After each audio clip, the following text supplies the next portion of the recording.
Now it's time for our panel discussion looking at defense technology and innovation in the defense industrial base. Please welcome Arnold Punaro, founder and CEO of the Punaro Group and chair of the National Defense Industrial Association, Becca, a senior fellow at the Center for a New American Security, and Vikram Singh, senior vice president at WestExec Advisors and senior advisor for Asia at the United States Institute of Peace. They join Laura Kelly, The Hill's foreign policy reporter. Good morning. So they took care of introductions. But before I ask you guys questions, I kind of wanted to ask a question to the audience. If you could do me a favor, how many of you, if you could raise your hand, have a cell phone on you? Okay, so just about everybody. And how many of you have a pager on you? Okay, that was a security check. Uh-oh, you gotta go. But maybe too soon. I bring that up with kind of the, low-tech, high-tech defense innovation. And so with our esteemed panel, I'd like to get started. The first question, maybe Arnold, will start with you, and we'll go down the line. What is a defense technology, military technology you are most excited about, and where are we today on its development and use?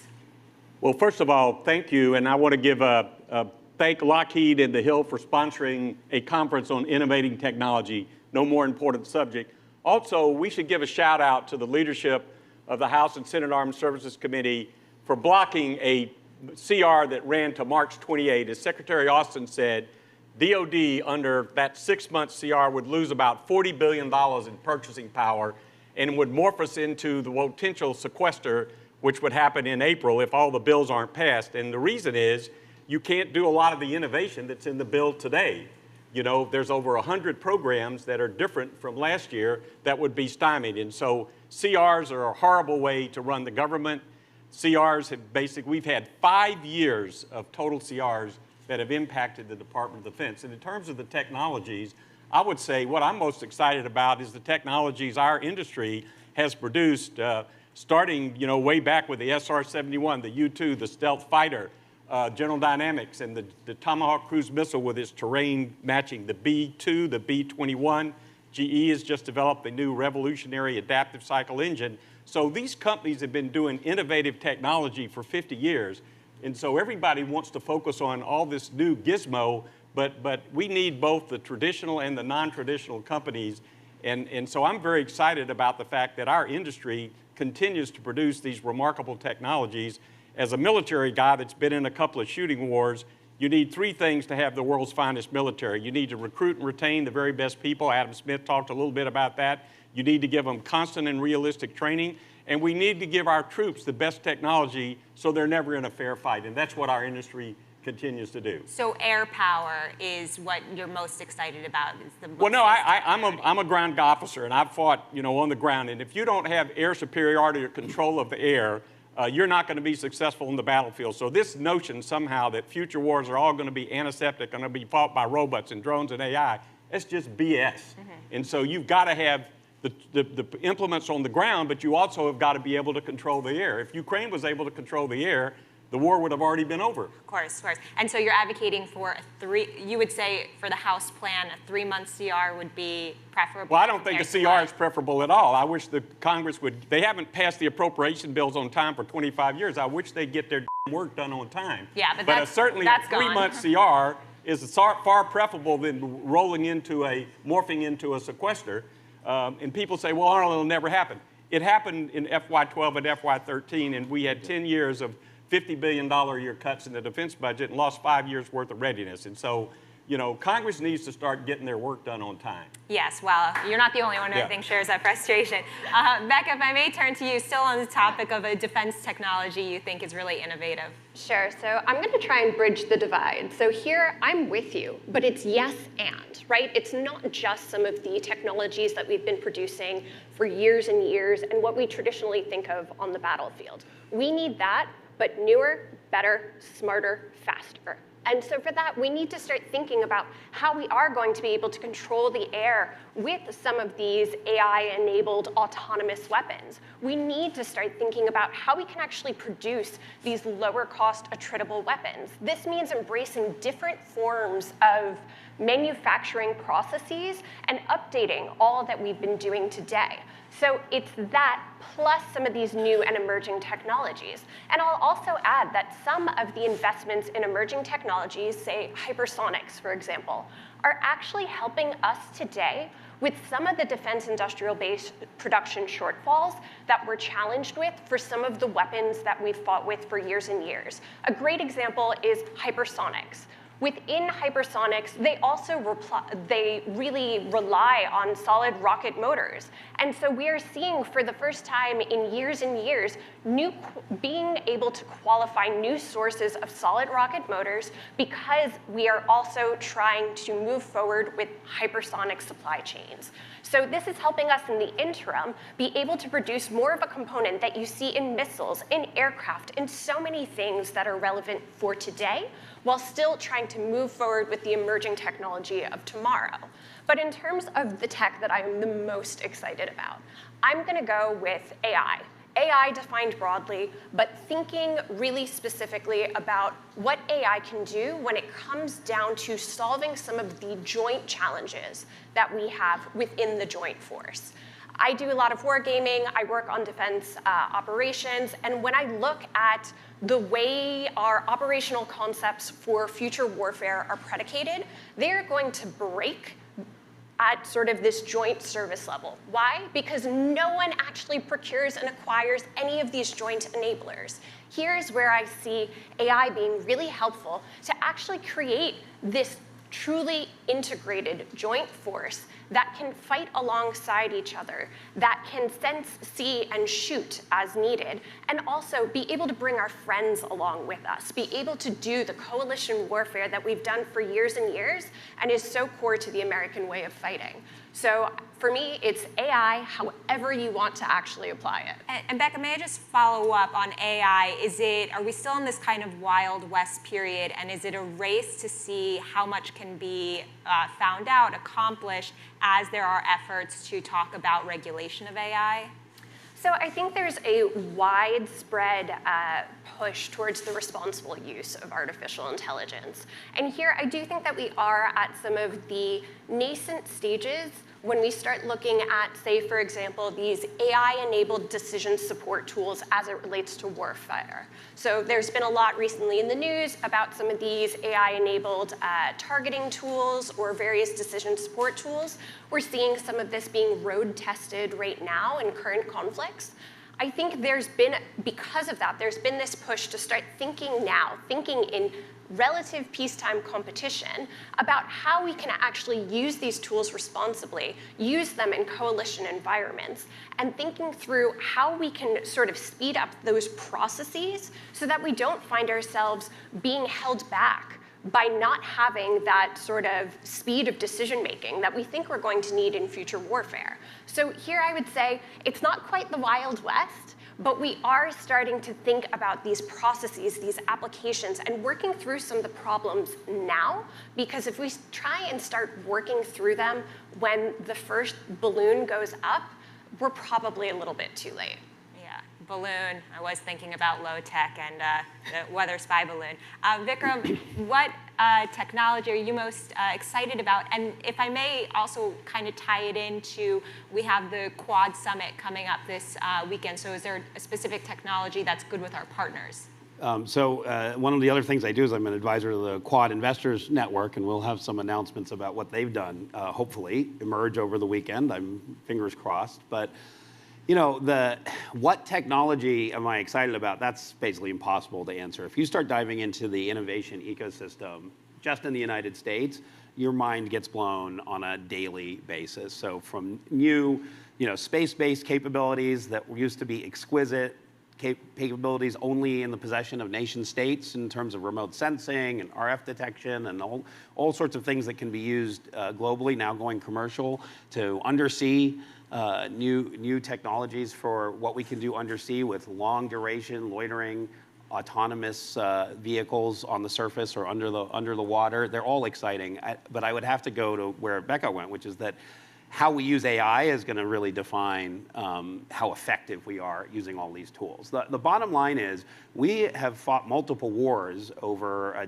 generation and a half, going back certainly to the Gulf War, where we could assume superiority in key areas. We had information superiority, we had superiority in terms of being able to bring effects to bear where and when we wanted, and we had air superiority, absolutely. And those are all open to question now. It is not a guarantee that we will have any of those things. And so the asymmetric capabilities that we will bring to bear are going to matter.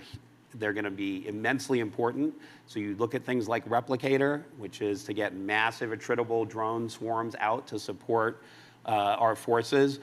That's going to matter, and the effectiveness of Replicator is not going to depend just on the hardware that's created, and there are amazing companies building these capabilities, and they range from the primes down to the startups. This is definitely an all of the above, not we need innovators and not legacy primes, we need them all. But how that performs is going to depend on the AI tools that are brought to bear for those systems. And so overall, it's artificial intelligence.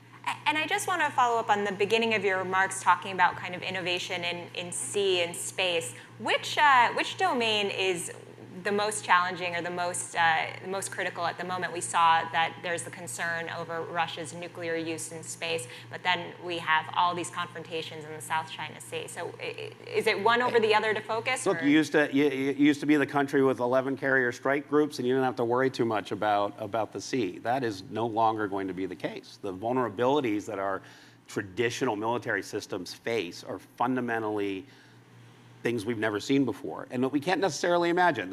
You made a reference to exploding pagers at the start of this, and that is not something that Hezbollah was imagining or that anybody watching the region was imagining, but somebody imagined it, over there and made that happen. And that kind of unpredictability is going to be everywhere. What happens if you lose your communications system that you relied on, right?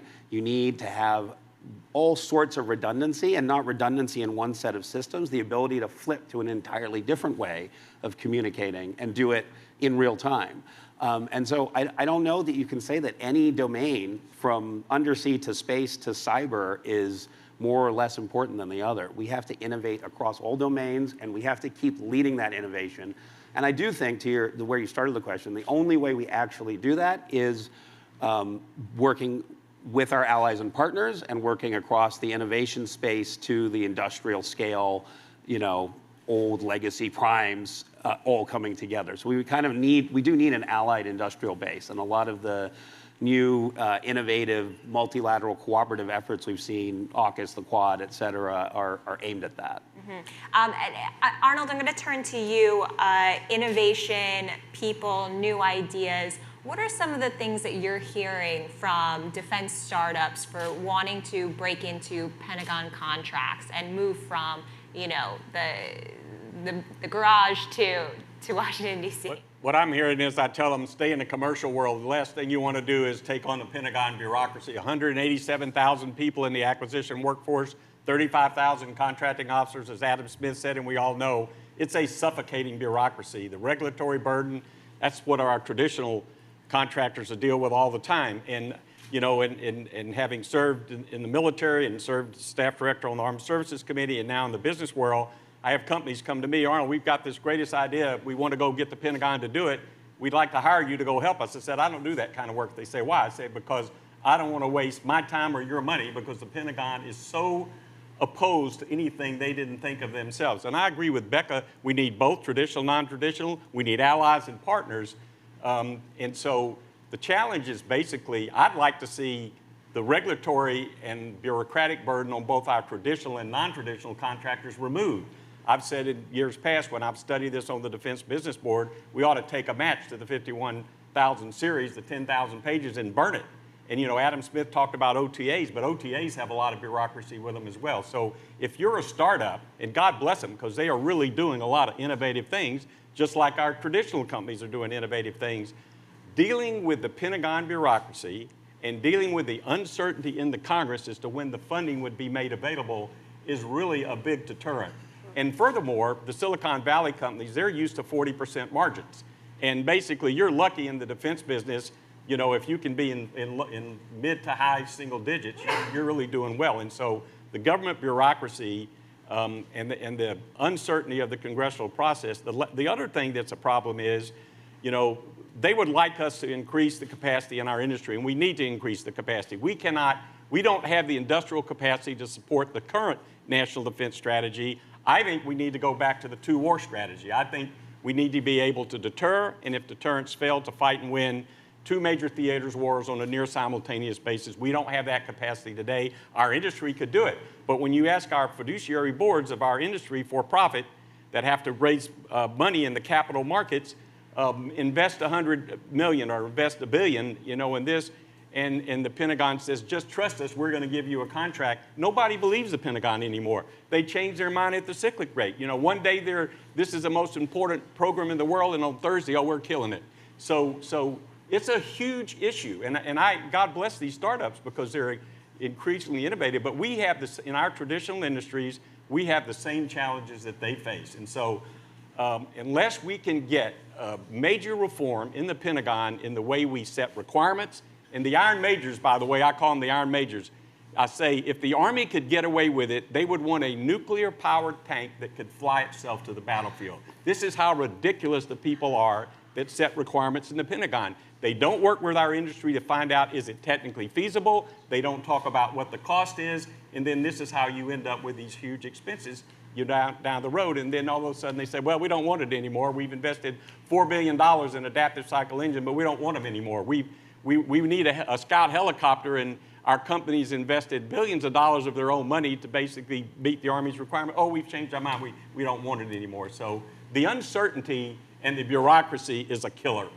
Becca, do you want to? Yeah, so I mean, I totally agree with you. I think the uncertain demand signal that comes from the Pentagon, that comes from Congress, that comes from the services to industry, and industry across echelon is possibly one of the greatest challenges. When you add that with this sort of frozen middle bureaucracy that is afraid to take risk, I mean, what's the solution there? It's cultural change, but I think we've all been around this town long enough to know cultural change is really hard, and it most certainly does not come fast, and it's not going to come fast enough for what we need. But I think all of this actually gets to a broader point that you were alluding to, which is there is a disconnect between the defense strategy and the defense industrial base. Here, the two are not being wedded. There are assumptions being made about the future requirements for warfare and for joint warfare and for coalition warfare,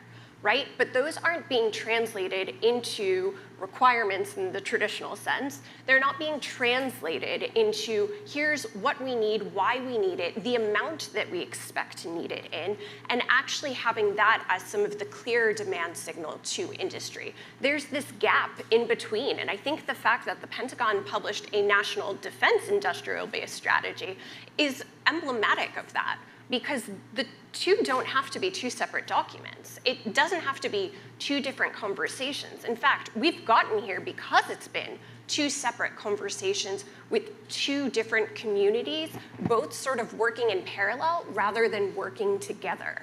So here I would say that as we start thinking through the ways in which we are going to have a new national defense strategy quite soon, I happen to staff the Commission on the National Defense Strategy, which was a congressionally appointed bipartisan commission where all of the commissioners were in violent agreement that what the next defense strategy looks like is going to be vastly different from the current one.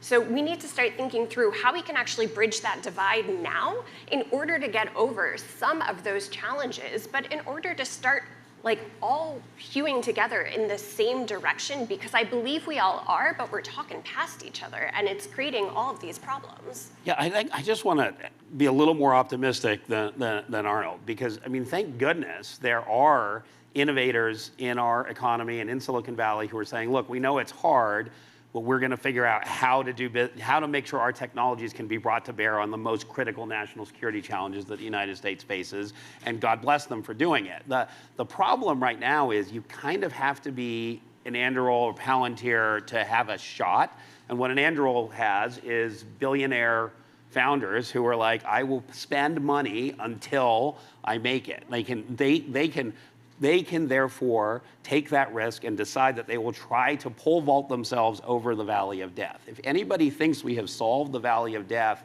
with AFWorks and SoftWorks and DIU and Raider and Replicator and all the great things we're doing, which are really important because they have at least brought a possibility and gotten a spark. There is this dismal middle where you can't get to a program of record. You can't get into a world in which it's truly sustainable for the vast majority of these businesses. So I think Arnold's diagnosis is right. I think we have an awful lot of patriotic innovators who are willing to work with the government and figure out how they can get their technologies to the warfighter. But we do need to help them do that. And our systems, beyond just the acquisition system, overall our system is also broken, and it does go back to this budgeting issue. When the budget lands in March, the cycle just it doesn't work. It breaks. And these are not companies that can withstand. Hey, you're not going to get paid for a year or two because all this stuff happened, right? They need to be able to rely on what's coming. And so for me, a lot of times the recommendation is you need to be, it's got to be dual use. If you've got a dual use capability, if you can build your viability of your company on the commercial side and then figure out how to build up a defense business on the back of that, that is often the most viable option for innovators. And so to address some of the challenges that you laid out, what is the best leadership? Does it come from the president making an executive decision? Does it come from Congress? Does it come from Republicans, Democrats? Is it a bipartisan fix? Or is it Pentagon leadership? Do we need an innovator at the Pentagon who can just say, let's blend these, let's. I mean, look, I like to take a narrow little time frame on rapid innovation in defense and start it with IEDs in the Iraq and Afghanistan campaigns and the creation of the Joint Rapid Acquisition Cell at DoD that got us MRAPs and things that could help our soldiers survive better in the theaters and the things they were encountering. And then I would run it through right now and what you see Ukraine doing vis-a-vis Russia. Our problem is our most rapid innovation has been driven by total crisis, right? When we're actually in the war. Somehow we need to short circuit that and act as if we're in the war now. I think we probably did it in the 80s when we decided we needed to up the defense budget significantly. We're close to 3% of GDP on defense. I think we were 6.5% in the mid-1980s. And so I do think one of the things that's a problem is that we maybe are not really recognizing yet that if you take China and Russia really starting to band together and you add in a little North Korea and a little Iran, the scale of the challenges we face is truly unprecedented. And we and our allies and partners together need to figure out how to do more. Part of that, I do think, is spending more, and then part of that is leveraging tools like AI to get a lot more efficient. Nobody talks about the boring side of AI. Nobody talks about what's between Ukraine fielding a capability and it getting down that tooth to tail, right? But the AI tools that can help you with budgeting, with logistics, with knowing what's where and when and available where and when, they're really remarkable. And we can transform the defense business, but it's got to be a combination of bottom up from within the bureaucracy and top down leadership to change our systems. Please. So I agree completely. It's leadership. It's basic leadership. You need leadership in the Pentagon like CAFIX is doing with Replicator. You need leadership on the Hill. You need appropriators to get their work done on time. You need leadership in our industry, which I think the leadership in the traditional and non-traditional, it's more there than it is in government. I'd also like to say, when I talk about the bureaucracy, it's not the people. The people in the Pentagon come to work every day trying to do the very best job they can for the warfighter. It's the process. Former Secretary of Defense Bill Perry told me one year, Arnold, bad processes beat good people every day. And as Becca said, we've got to fundamentally change the processes in the building on requirements and acquisition and budgets. We've got to change them on the Hill. The Planning, Programming, Budgeting Commission made a lot of recommendations. The Pentagon is looking at them. They like some of them. The authorizing committees like some of them. But guess what? The appropriators that haven't passed their bills on time for 25 years are opposed to any change. They don't want to change the process because they want people to come up and kiss their butts every year to basically get money for their programs. And so you've got to change the process. And so Congress but it's leadership. If you don't have reform leaders, the other point I would make is in terms of the money, and I think we need to spend more, but we need to get more bang for the buck for the dollars we spend. In constant dollars, we are spending more today than the peak of the Reagan buildup. We have 1 million less active duty people. The fighting force is 50% smaller. My second book is called The Ever-Shrinking Fighting Force. And one of the reasons is the runaway cost of the all-volunteer force that Adam Smith talked about. You've got to pay them. But if you look at the healthcare budget in the Pentagon, $54 billion, 10 million beneficiaries, of which 5.6 million are retirees and their dependents. We spend more on people that are no longer serving than we do on people that are serving. The bloated and the overhead in the Pentagon, in the 28 defense agencies, we started with 1 NSA, and now we have 28, over 1 million active duty defense civilians and defense contractors, and huge amounts of money. And so we are not getting the bang for the buck. So it's got to be leadership, and we've got to fundamentally change the processes in the building, in the White House, and on the Hill. Well, I think we're just about out of time, but a really interesting conversation. I have so many more questions, but I want to say a big thank you to our panel, and thank you all for being here.